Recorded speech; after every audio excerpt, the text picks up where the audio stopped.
Kesan panjang daripada kalori defisit. Jom fahami macam mana badan kita sebenarnya bekerja.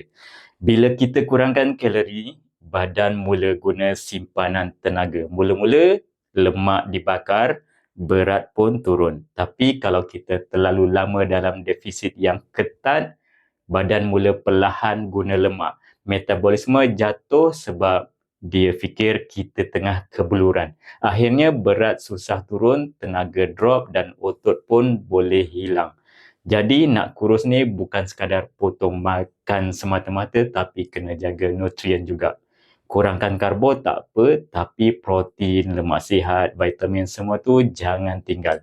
Badan kita bijak tapi dia perlukan bahan untuk berfungsi.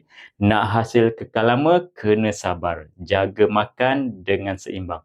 Perlahan tapi kekal sihat. Tu baru betul. Jemput follow, like, komen dan share video ini. Nanti kita sambung lagi macam mana nak kempiskan perut dan turunkan berat dengan baik.